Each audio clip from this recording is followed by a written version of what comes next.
ایسی کوئی بات نہیں، اس نے کہا، اور اس خیال سے کہ چاچا نتھو احساس کمتری کا شکار نہ ہو وہ گاڑی لاک کر کے ان کے گھر چلا گیا۔ شبو پتر اکبر کے لیے چائے بنا کر لا جلدی سے۔ نتھو کی خوشی دیدنی تھی۔ شبو جیسے ہی چائے لے کر آئی، اکبر کی نظر اس پہ پڑی۔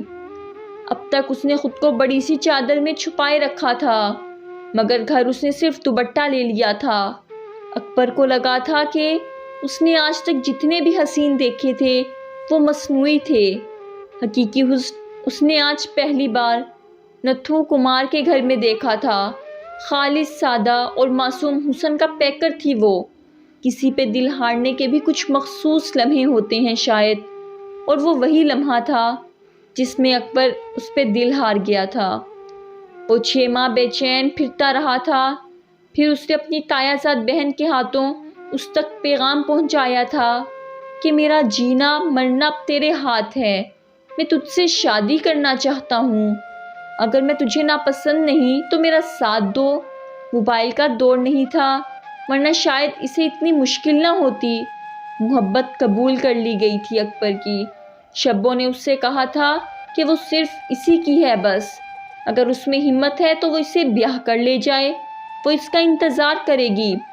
کچھ عرصہ یوں ہی پیغام رسانی کے ذریعے ایک دوسرے سے دل کے حالات بیان کیے جاتے رہے، اور پھر ایک دن ملاقات کا وقت مقرر ہو گیا۔ شبو کی سہیلی کے گھر ان کی پہلی ملاقات ہوئی، پھر 2-4 ہوئیں، وعدے ہوئے۔ ایک صبح گاؤں میں خبر پھیل گئی کہ شبو کسی کے ساتھ گھر سے بھاگ گئی ہے۔ اکبر کے لیے یہ بات ناقابل یقین تھی کہ شبو کسی کے ساتھ بھاگ گئی۔ کس کے ساتھ؟ اس نے سوچا، جینے مرنے کے وعدے تو اس نے میرے ساتھ کیے تھے، پھر وہ کس کے ساتھ بھاگ گئی؟ کسی اور کے ساتھ بھی وہ نہیں؟ اس کے دل نے نفی کی۔ وہ اتنی بھولی بھالی سی، اتنی چکر باز نہیں ہو سکتی، مجھ سے وہ دھوکہ نہیں کر سکتی، مگر گئی کہاں اور کیوں؟ سوچ کر اکبر کا دماغ پھٹا جا رہا تھا۔ گاؤں میں یہ بات چل رہی تھی کہ اپنی رشتہ دار عورت کے ساتھ دوسرے شہر رشتہ داروں کے گھر جا رہی تھی، کہ اس شہر کے بس اڈے پہ وہ عورت اسے ایک جگہ بٹھا کر گاڑی کا پتہ کرنے گئی تھی۔ واپس آئی تو شبو وہاں نہیں تھی۔ اس عورت کا کہنا تھا کہ شبو نے کسی کو ٹائم دے رکھا ہوگا اور وہ وہاں سے اس کے ساتھ بھاگ گئی ہوگی۔ شبو کو تیار کیا جا رہا تھا، کوئی خاص مہمان آنے والے تھے شاید۔ 6 مہینوں میں ایسا کئی بار ہو چکا تھا، اسے کھانے پینے کو دیا جاتا اور کسی نے بھی اسے چھوا تک نہیں تھا۔ بس کچھ دن بعد کچھ مہمان آتے تھے اور شبو کو تیار کر کے ان کے سامنے بٹھا دیا جاتا تھا۔ اسے کچھ بھی بولنے کی اجازت نہیں تھی، اس سے زیادہ اور کچھ نہیں۔ پھر ایک دن اس کی کوئی نیکی اس کے کام آ گئی۔ اس گھر کے بوڑھے چوکیدار نے اسے خاموشی سے نکال کر اڈے تک پہنچا دیا، اور صبح ہوتے ہی شبو اپنے گھر پہنچ چکی تھی۔ گاؤں میں ایک بار پھر شور مچا کہ شبو واپس آ گئی ہے۔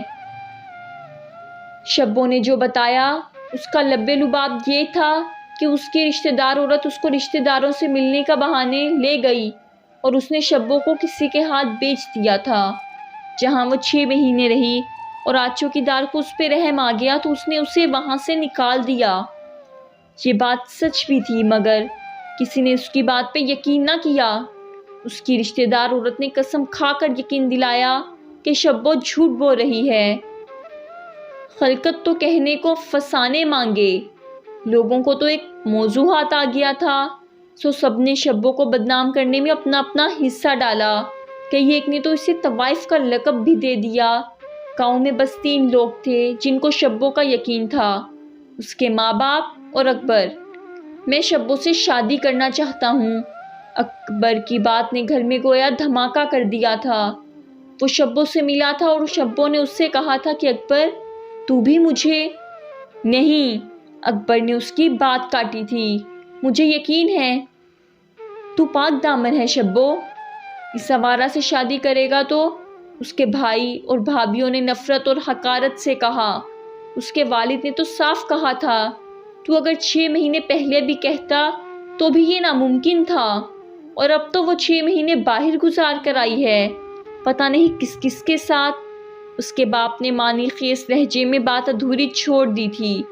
اکبر کا دل تڑپ اٹھا تھا، مگر وہ اپنے باپ سے بدتمیزی نہیں کر سکتا تھا۔ وہ کہاں، ہم کہاں، بھلا نالی کی اینٹ بھی کبھی چوبارے میں لگ سکتی ہے؟ اس کے باپ کے لہجے میں واضح نفرت اور حقارت تھی۔ ابا خدا کے لیے، اکبر نے تڑپ کر کہا، ایسی باتیں نہ کریں، وہ بھی انسان ہی ہیں۔ مجھے اگر یہ پتا ہوتا کہ پڑھائی تیرا دماغ خراب کر دے گی، تجھے اونچے نیچے کی پہچان ہی نہیں رہے گی، تو میں تجھے کبھی پڑھنے نہیں دیتا۔ اس کے باپ نے اپنی چہدراہٹ جتائی۔ اکبر کو حکم ملا تھا کہ اگر شبو سے شادی پہ قائم ہو تو گھر چھوڑ کر جا سکتے ہو، اور اس نے اپنی محبت کی بجائے گھر چھوڑنے کو ترجیح دی تھی۔ وہ وہاں سے سیدھا دوسرے شہر اپنے ماموں کے گھر چلا گیا۔ کچھ دن بعد وہ واپس آیا اور شبو کے باپ کے پاس گیا۔ شاید شبو کا باپ راضی ہو بھی جاتا، مگر اسے اکبر کے باپ کا پیغام مل گیا تھا کہ نالی کی اینٹ چوبارے میں لگانے کی کوشش مت کرنا، ورنہ انجام برا ہوگا۔ شبو کی شادی کر دی گئی تھی۔ اس کا شوہر نہ صرف عمر میں اس سے بڑا تھا، بلکہ پہلے سے شادی شدہ تھا، بیوی کو طلاق دے رکھی تھی۔ اکبر کے لیے دنیا میں کچھ نہیں بچا تھا۔ وہ شہر شہر آوارہ گردی کرتا رہا، نہ اسے کھانے کی فکر تھی نہ رہنے کی۔ زندگی در بدر لیے پھرتی رہی اسے۔ کچھ دن سے وہ یہاں ہیر کے دربار پہ تھا۔ چودھری اکبر نام ہے میرا۔ اس نے بات ختم کی اور نظریں اٹھا کر میری طرف دیکھا۔ آنسو اور بے بسی کے سوا کچھ نہیں تھا ان آنکھوں میں۔